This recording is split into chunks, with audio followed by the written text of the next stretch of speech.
César Vallejo es quizás uno de los poetas fundacionales o fundamentales de la historia de la poesía de nuestro continente y de la lengua española. Un poeta que siempre me ha impresionado.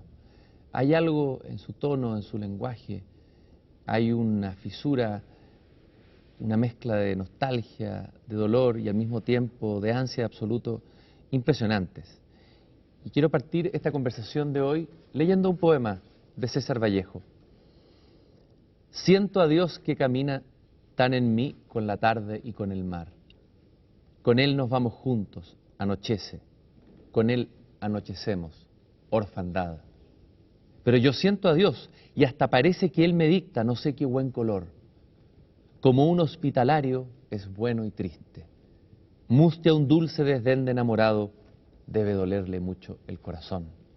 Oh Dios mío, recién a ti me llego, hoy que amo tanto en esta tarde, hoy que en la falsa balanza de unos senos mido y lloro una frágil creación. ¿Y tú cuál llorarás, tú enamorado de tanto enorme seno girador? Yo te consagro, Dios, porque amas tanto, porque jamás sonríes, porque siempre debe dolerte mucho el corazón. Solo un poeta que está en el cruce de dos sensibilidades que se encontraron en algún momento en el mundo andino puede decir esto de Dios con esta libertad. Y ese poeta es César Vallejo.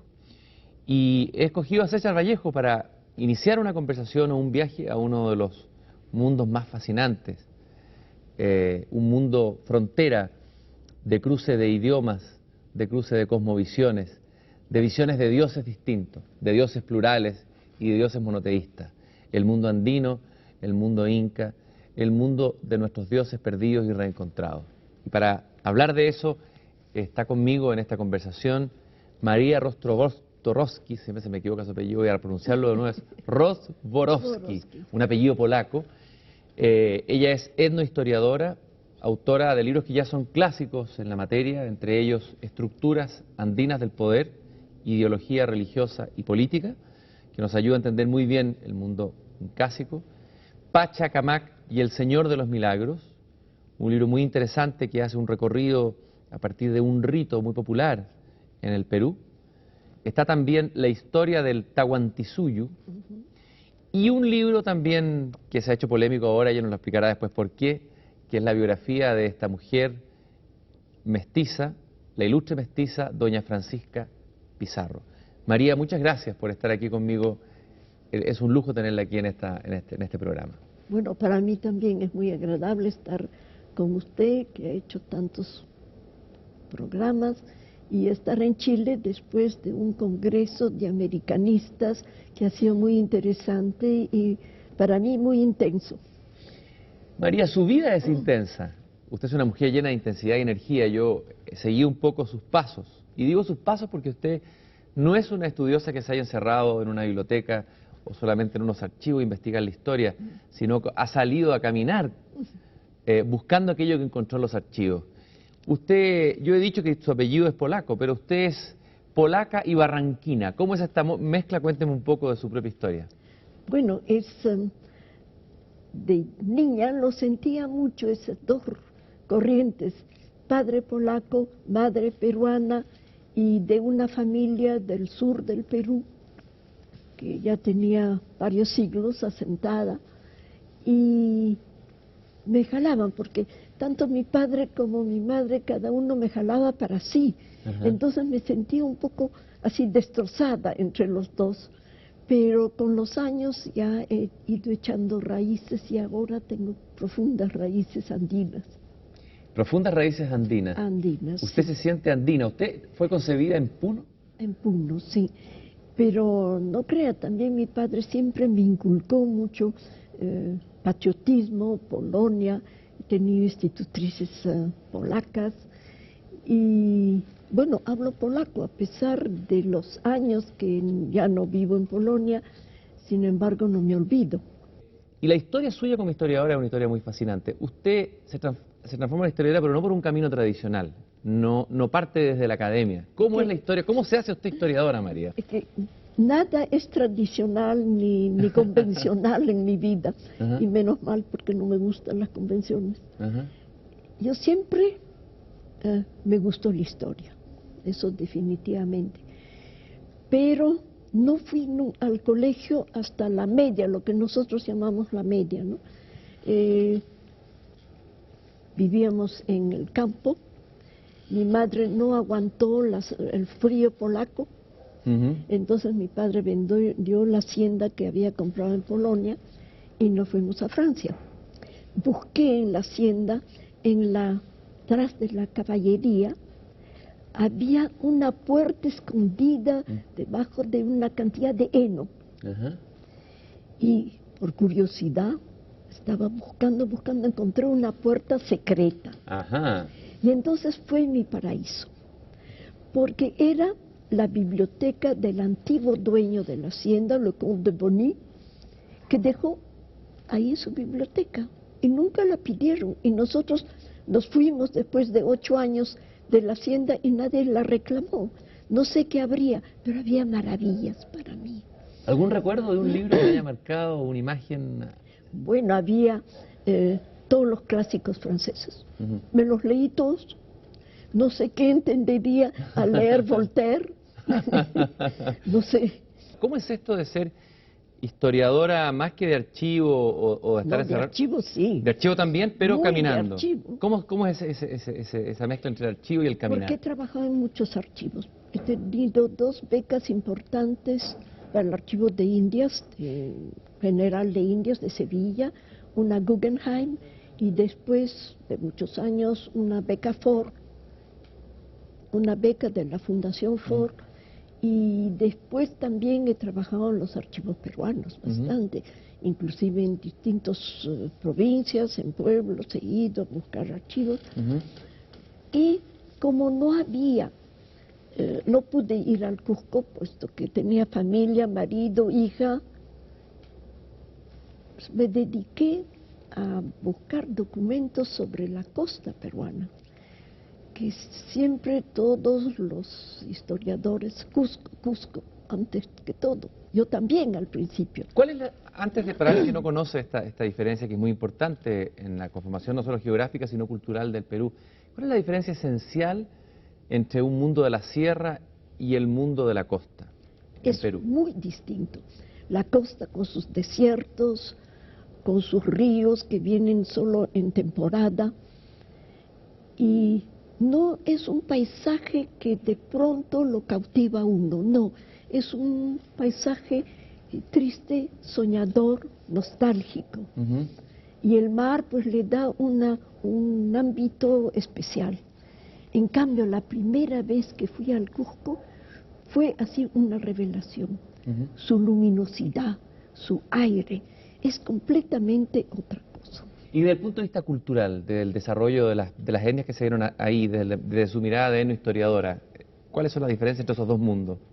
Yo uso constantemente esa dicotomía, esa diferencia de serrano, costeño, porque marca mucho todo su desarrollo cultural.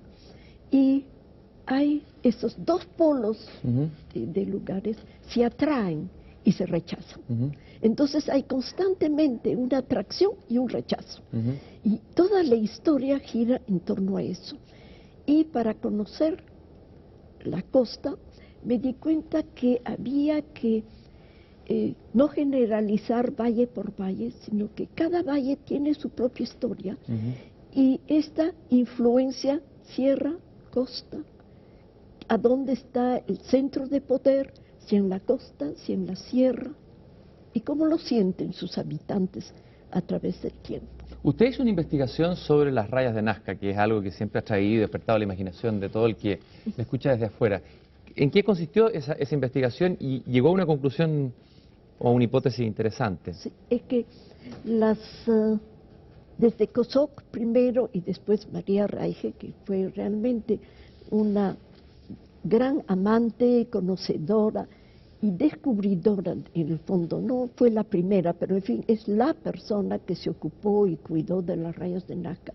Siempre se supuso que era un calendario, Y a mí, a través del tiempo, yo siempre he tratado de investigar la mentalidad andina, la lógica andina. ¿Cuál es esa mentalidad?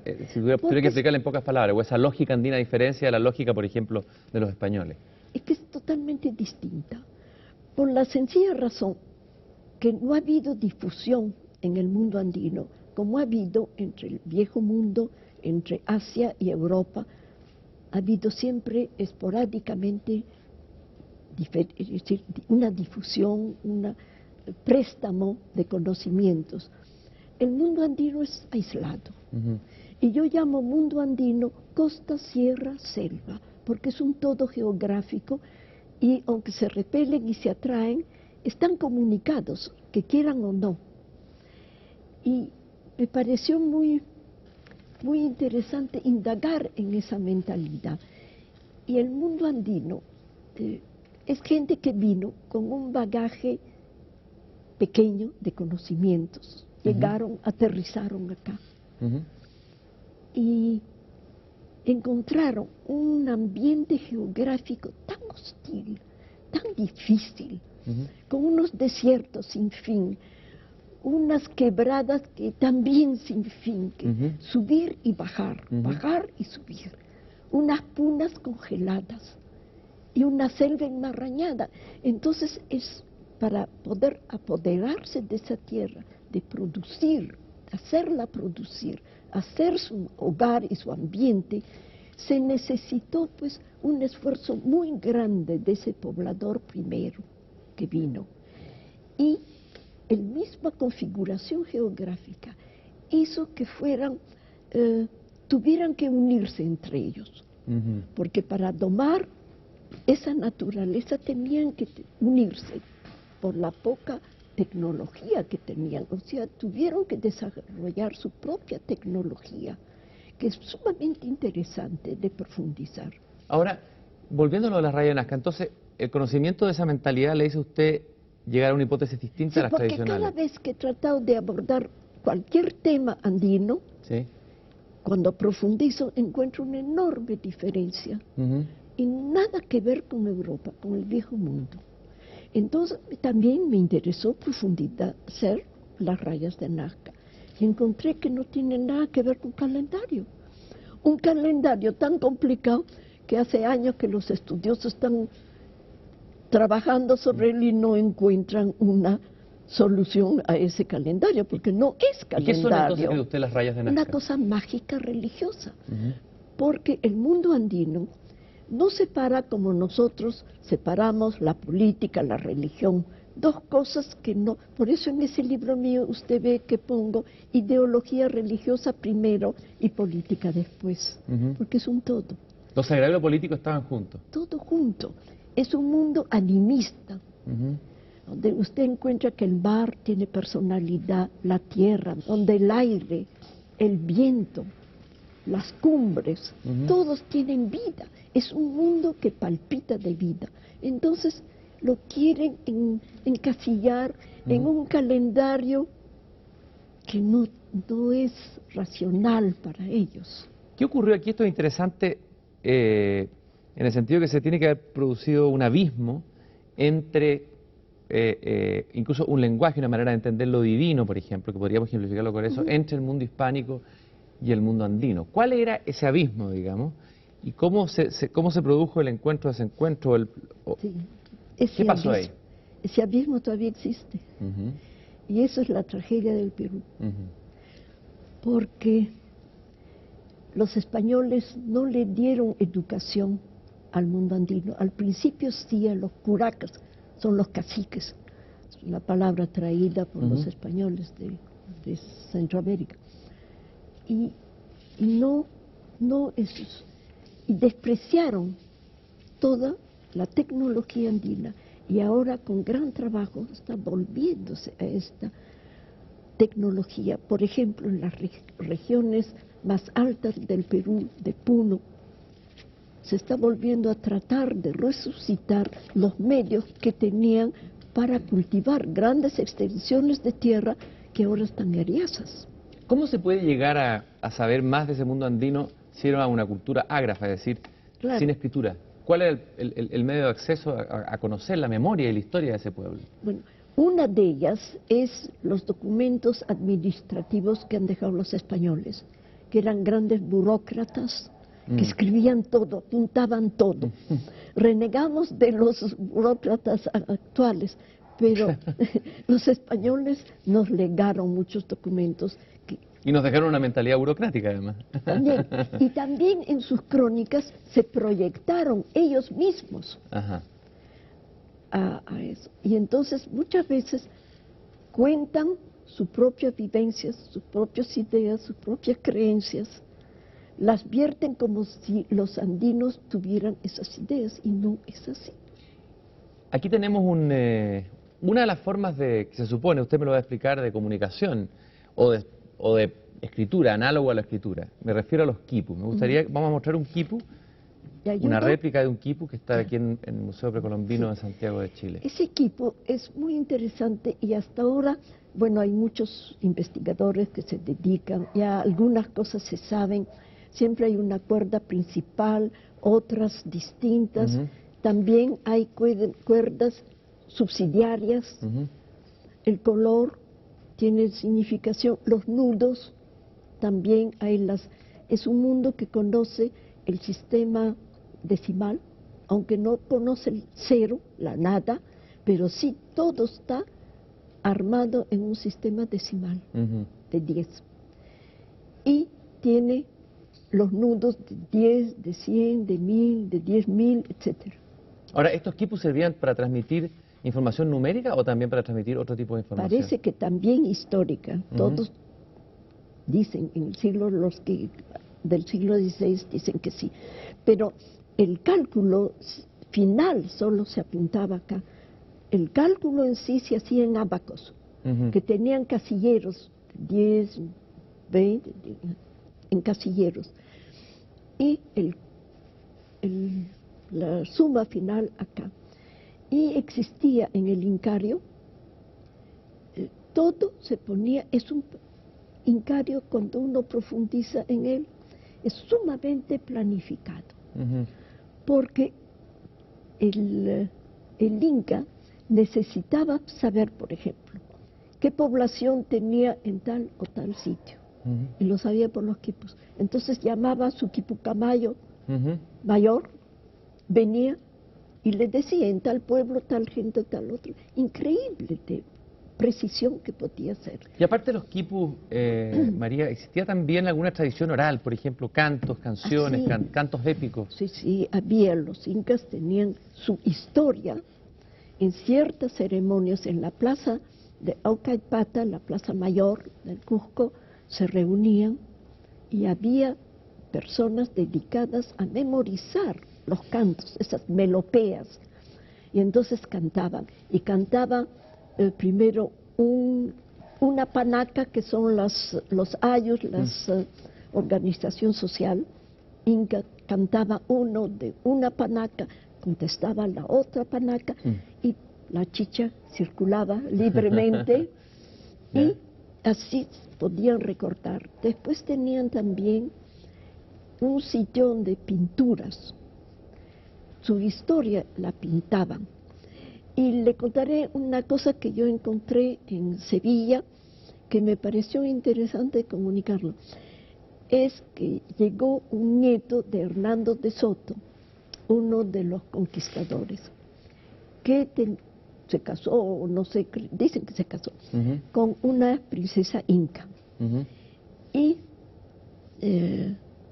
su nieto llega a Madrid muchísimo tiempo después y no tiene cómo hacer su probanza de oficio, que era absolutamente necesario para conseguir cosas de la corona, y no sabe qué hacer, y se va al alcázar, uno de los alcázares reales, y al guardajoya de su majestad le pide tener acceso a las pinturas inca. Y ahí dice que no solamente estaba pintada la historia de los incas, sino que le habían pintado para el virrey Toledo la conquista vista por los ojos andinos. Entonces debe haber sido fascinante tener acceso a esas telas. Y había no sé cuántos rollos de pintura que el virrey Toledo se preocupó de conseguir y de mandar a Madrid. Y inclusive le decía en una misiva al rey que eran tan interesantes que valía la pena tenerlos puestos en su alcázar, en uno de sus alcázares. Se ve que el rey no le interesó y estaban archivados. Y con esta noticia que leí, ya yo me tenía que venir al Perú. A un amigo mío que era uno de los grandes profesores de historia hispanoamericana, de arte hispanoamericano, me dijo, no te preocupes, yo voy a buscar en los antiguos, ¿cómo se llama? Archivos, ¿no? Españoles, los libros que indican qué cosa hay en tal y tal alcázar. Y me dijo, sí, dicen que hay no sé cuántos rollos de seda. Qué impresionante, qué material era ese, ¿eh? Sí. Qué tesoro. Sí, un tesoro, pero en gran cantidad. Y siguió buscando hasta que encontró que había habido un incendio en un de esos archivos y se quemaron. Pero yo tengo la esperanza que quizás un joven que quiera investigar un poco, siga esa investigación y a lo mejor se ha salvado algún rollo o en algún otro alcázar puede existir. María, habría que revisar todos esos catálogos. O sea, queda tarea, mucha tarea y mucho material todavía por investigar para los historiadores del futuro.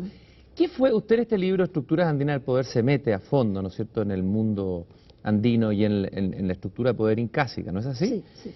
¿Qué es lo que más le sorprendió? Uno, me imagino que uno parte con una idea y luego en la investigación van pasando cosas en el camino, en su caminar, en la búsqueda de archivos. ¿Qué es lo que más le sorprendió a usted de estas estructuras? Estudiar los mitos, porque ya que no tengo documentos más que para el siglo, que me proyectan al siglo XV, máximo, puedo proyectarme con esos documentos siglo XV, pero yo quería saber más allá. No me quedaba otra cosa que los mitos. No los desprecio, porque es refleja la mentalidad de la gente. Y a mi gran sorpresa, al revisar los mitos, encuentro una dualidad masculina de los dioses. ¿Un ejemplo?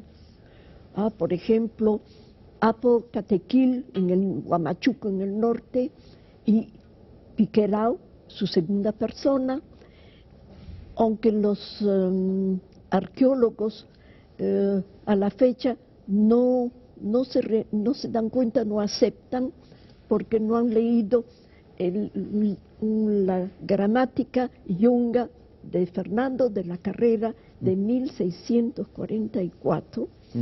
En ese libro, que hay muy pocos ejemplares en el mundo, creo que 1 o 2 nada más, ahí habla de 2 dioses, Ayapaec y Chicopaec, 2 creadores. Ahora, esa idea de creador es muy española, bueno, pero eso es otra cosa. Sí, porque parece que los indígenas del mundo andino no hablan de una generación espontánea, los seres.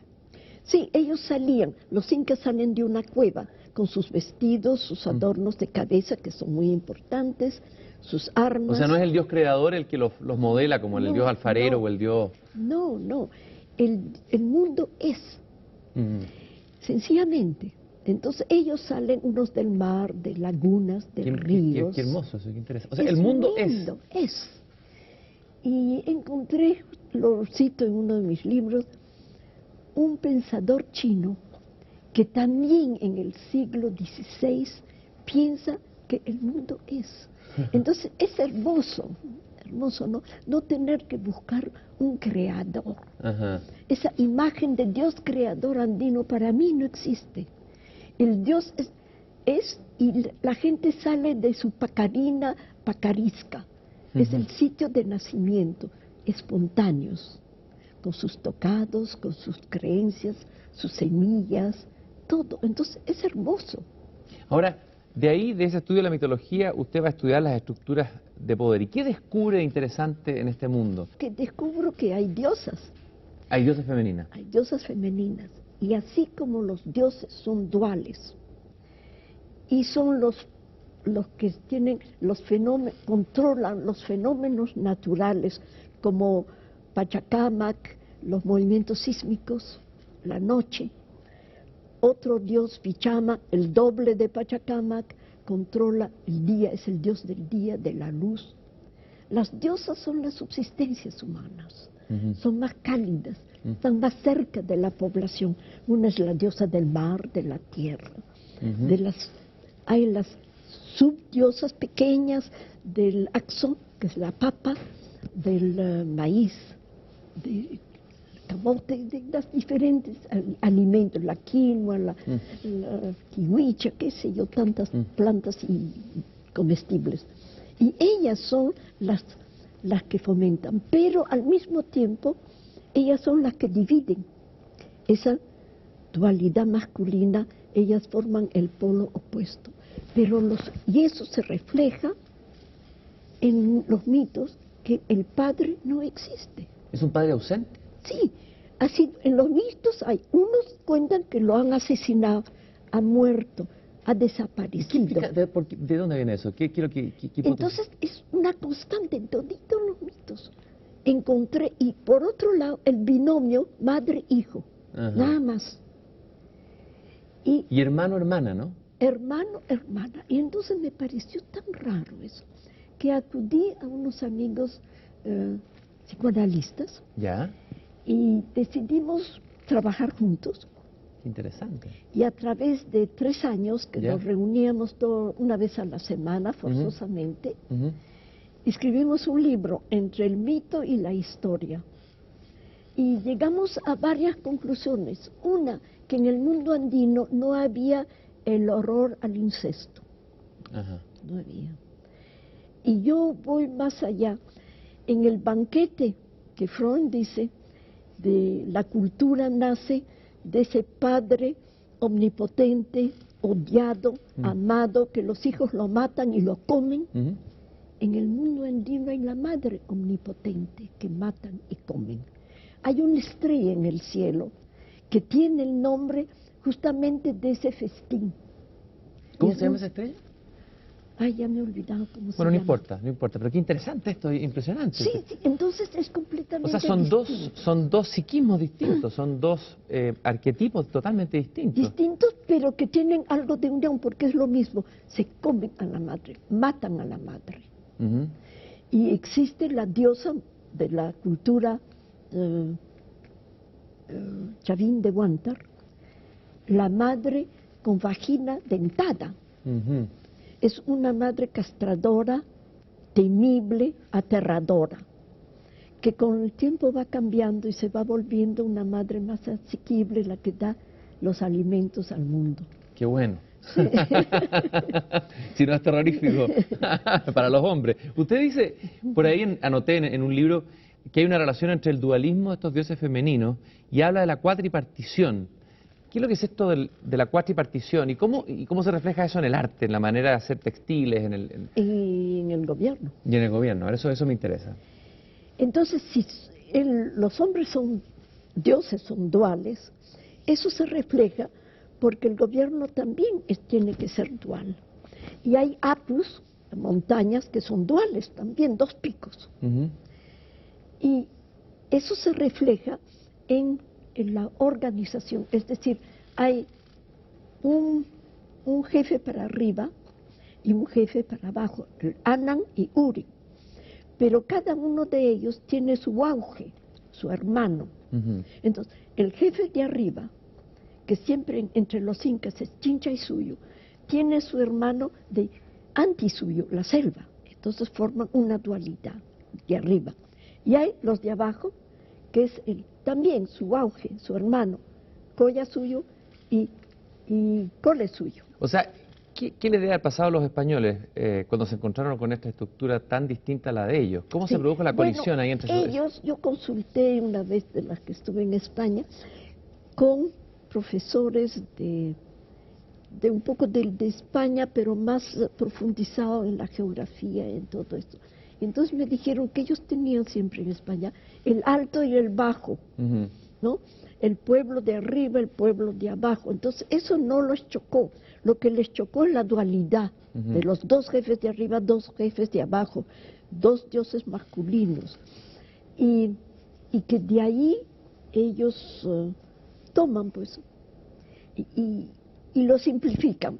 Porque según Santillán, un cronista, dice, hay demasiado curacas, demasiados jefes étnicos, más hombres tienen que dar tributo. Entonces simplifican y hacen solamente uno de arriba, uno de abajo. Y el de abajo lo llaman los españoles la segunda persona, que después también desaparece.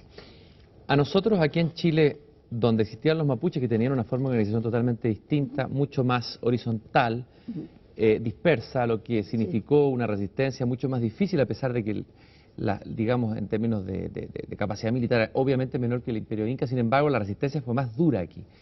Y la reflexión que uno hace desde acá, ¿no sería que la estructura andina del poder, o la estructura incásica de poder jerarquizada, muy jerarquizada, favoreció que los españoles los derrotaran más rápidamente? ¿Y por qué era tan jerarquizada? ¿De dónde viene esta jerarquización? Bueno, si usted me toca el tema, ¿ya? Más bien por qué la derrota inca, ¿sí? A mí me gustaría profundizar eso. Eso me interesa, ¿ves? Porque si no pienso bien, no me atrevo a escribir la historia del Tahuantinsuyo, porque yo quería saber qué pasó en ese momento dado. ¿Qué pasó? Hay que explicarse. Entonces teníamos ciertas ideas erróneas de Garcilaso de la Vega, que escribe una historia para los españoles, para, yo creo, que sientan cómo han destruido un gran imperio. A mí no me gusta usar la palabra imperio. ¿Por qué?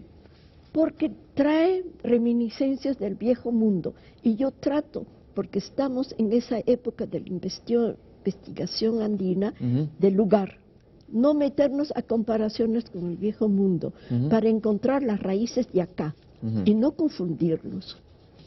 No porque no se puede usar el término, por supuesto, pero trae en mente Alejandro el Magno, Napoleón y lo que usted quiera de grandes hombres de ese tipo.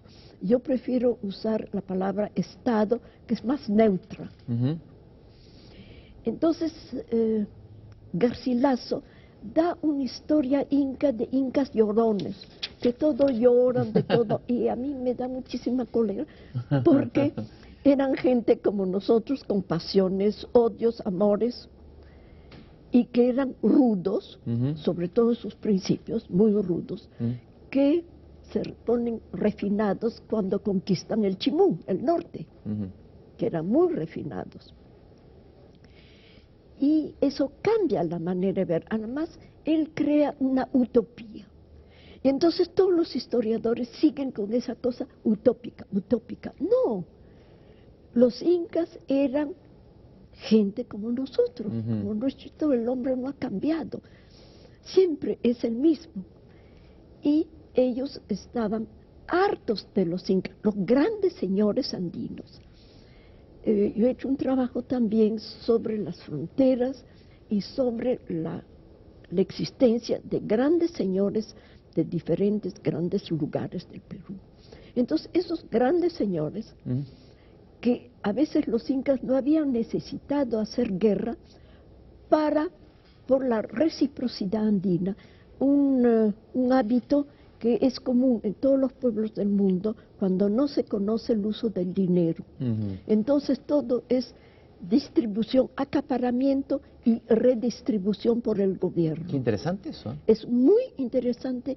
Y un trueque, es una sociedad que funciona sobre prácticamente también el trueque. hay trueque, no, pero esto es distinto, porque todos trabajan, hay tierras para el Inca, hay tierras del Estado, en las cuales la gente local trabaja y el fruto se va a los depósitos. Bueno, ¿y cuál es la causa entonces, lo que usted descubrió? Porque grandes señores andinos estaban fastidiados, hartos, querían su libertad del Inca, querían liberarse del Inca, pero tenían ese rasgo de reciprocidad que tiene constantemente que ser renovado. Y hay una diferencia entre la reciprocidad primitiva, al principio del auge inca, y después con Huayna Cápac. Se cambia, porque ya tiene muchísimo poder. Pero al principio el poder del inca es solo a través de la reciprocidad con otros vecinos, Claro. otros curacas. Y después tiene que haber grandes centros administrativos para renovar con ya personas secundarias esta unión. Entonces, los grandes señores querían liberarse. Y en cuenta, porque sus mejores tierras eran tomadas por el Inca. Su mejor gente iba a la Mita guerrera a luchar al norte, al Ecuador y a Chile. También había un gran número de llana, que no son esclavos, sino servidores, y hay mucha gama entre ellos. Prefiero no entrar porque... Sí, claro.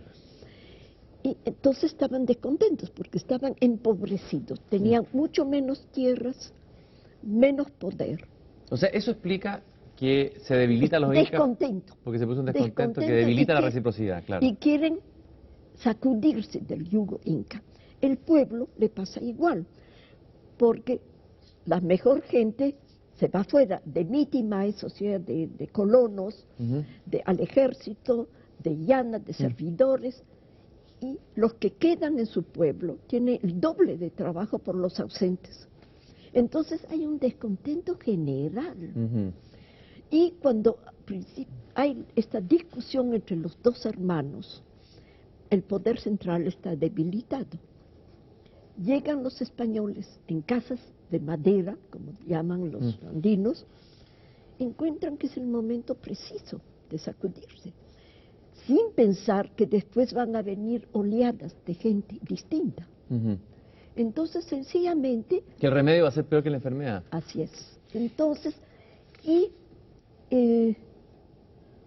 Pizarro, a pesar de no saber ni leer ni escribir, era un gran diplomático y conocía muy bien el mundo. Entonces, en vez de enfrentarse a Atahualpa en su campo, donde estaba todo su ejército, lo llama a Cajamarca, a que venga sin armas, que te voy a ayudar contra tu hermano, le dice, que voy a hacer esto, que voy a hacer el otro, soy amigo. Atahualpa, ingenuo, eso no le hubiera pasado a ninguno de los tres grandes incas, que es Pachacútec, Tupac Yupanqui y Huayna Cápac. No le pasa. Pero a este que medio tontón para mí, ingenuo, se deja engañar y entonces todo el tiempo le manda a los españoles que están en Tumbes, les manda víveres, guías, ayuda, gente que les ayuda a transportar lo que tienen. Es decir, se muestra curioso y ingenuo. Y ahí es donde... Los grandes generales le dicen, no, en un desfiladero de los Andes les aventamos grandes galgas, grandes piedras, ahí los aplastamos. María, una pregunta más personal. Usted que ha estudiado el mundo andino a fondo, tanto desde el punto de vista de su estructura política, de su mitología, ¿qué es lo que ese mundo andino puede entregarnos a nosotros hoy día? ¿Qué es lo más importante? Que creemos que podemos aprender realmente del mundo andino, usted que lo ha estudiado en profundidad. Hay muchas técnicas que le dije pues que podemos todavía usar. Por ejemplo, Puno, una región de las más pobres del Perú actual, cuando llegan los españoles, de las más ricas, porque tenía enormes hatos de camélidos. Y no solamente para los señores camélidos, todo el pueblo, todos tenían enorme cantidad de camélidos que sirven para todo. Pero junto con ventajas tecnológicas o inventos, desde el punto de vista más espiritual y cultural, ¿qué podrían enseñarnos estos pueblos andinos, a nosotros? Quizás una cierta contemplación del mundo, menos ajetreo, pero eso es imposible de cambiar a la fecha, porque cada día estamos más involucrados en agitación. ¿Eran contemplativos? Bastante, pero también muy músicos. He encontrado que todos los aspectos de la vida se hacía con música, de los más tristes a los más alegres. Y tenían toda clase de música, instrumentos musicales, bailes distintos. Era un pueblo alegre, a la fecha es triste, pero después de todo lo que le ha pasado, ¿cómo no va a estar triste? Si lo han despojado de sus señores, de sus costumbres, de su religión. Siempre he encontrado en Perú, o aparecen personajes como Garcilaso de la Vega, que es un personaje mestizo, que de alguna manera está tensionado entre esos dos mundos. En Chile conocimos a este extraordinario escritor que es José María Argueda, que a través de su obra y de su propia vida, ¿no es cierto? Sí. Hay un cuento magnífico que se llama El sueño del Pongo, no sé si usted lo ha escuchado. No me acuerdo, pero Ríos Profundos, Los es Ríos lindo, Profundos. y Aguar Fiesta. Son libros de Argueda que siempre tengo a la mano, ¿Por qué? A ver, porque ¿qué es lo me que- gusta volver a leer, porque entiende el mundo andino. Nuestro gran escritor Vargas Llosa no lo entiende. No lo entiende, ¿eh? No. Él no entiende, por eso nunca pudo ganar alguna elección, porque no le entiende. ¿Y qué es lo que entendió Arguedas del mundo andino? Que no haya entendido Vargas Llosa, por ejemplo. Su profundidad, su sentimiento, su corazón. No, el otro está sobre la superficie. En cambio, él ha entrado en profundidad, en el alma andina. Entremos un poco, ayúdeme usted a bucear un poco en esa alma. ¿Qué es lo que ve usted ahí en esa alma andina, en este buceo? ¿Y qué saca de esa alma? Ay, sería quizás difícil de explicar, porque el alma se puede explicar. No. Quizás con una imagen, a lo mejor, o con una sensación. No, es esa nostalgia de otra vida, de otros mundos, de otras creencias, quizás una profunda nostalgia. Esa nostalgia es un sentimiento predominante. Partíamos leyendo a Vallejo, que es tan nostálgico, Sí, que es sí. una nostalgia tan peruana, ¿no? Sí, y tan profunda. Tan profunda, sí. Sí. Es que es la vida que le ha enseñado al pueblo peruano a tener nostalgia. A propósito de mestizaje, usted escribió otro libro, y aquí usted va a agarrarse va a pelear con otro Vargas Llosa, con el hijo. Un libro muy importante porque rescata a un personaje novelesco, de verdad. Muy novelesco. Y yo- Doña Francisca Pizarro, que fue hija de El Conquistador y de Inés Huaylas Yupanqui, que era hija a su vez de Huayna Capac, soberano del Tahuantinsuyo. Así brevemente, si nos puede contar muy brevemente, ¿quién fue Francisca Pizarro y qué fue lo que a usted le impresionó de su historia, que le llevó a escribir este libro? Bueno, primero me interesan las mujeres, puesto que soy mujer. Entonces también he hecho un trabajo sobre la mujer andina, profundizando un poco en el pasado y en su sentir. Y es realmente un personaje que debería haber algún día un cineasta que haga una película sobre Francisca Pizarro, porque es una persona de dos mundos. Y yo he hecho una comparación en la tercera edición que va a salir con nuevos capítulos, una comparación entre Doña Francisca y Garcilaso de la Vega, porque son contemporáneos, ambos hijos de mestizas, princesas inca, y de personajes españoles. Y así como Garcilaso es cautivado por los parientes maternos que le cuentan, le transmiten su nostalgia, su pasado, sus recuerdos, Doña Francisca, escogida por el padre, y quiere hacerla española. Apenas deja la lactancia, porque no se olviden que no hay pues animales de vacunos, no hay nada. La madre tiene que lactar largo al hijo. La niña es arrebatada de su madre. Y en el próximo libro muestro justamente cómo Francisco Pizarro se deshace de doña Inés Huaylas. Que me oiga Álvaro, porque ahorita lo va a apuntar y va a sacar un libro antes de que saque el mío. y él no la deja para nada abandonada.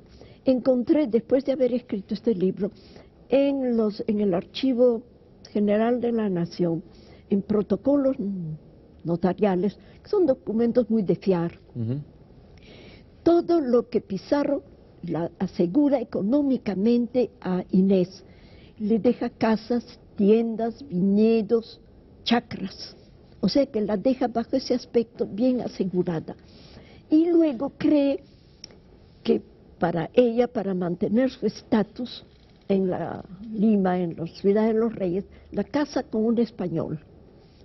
Y agarra, como decimos nosotros, chapa de la mano a su paje. Ajá. Que todos dicen, ay, paje, qué romántico, la jovencita se enamora de este paje, y qué magnánimo. Me acuerdo mi profe, Raúl Porras Barrenechea, se enternecía de la magnanimidad del conquistador de casar a esta ñusta, de esta princesa, con un paje que se enamora.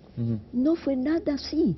Encontré un documento que cambia la historia completamente. ¿Ya? Pizarro quería deshacerse de ella, entonces por eso la casa.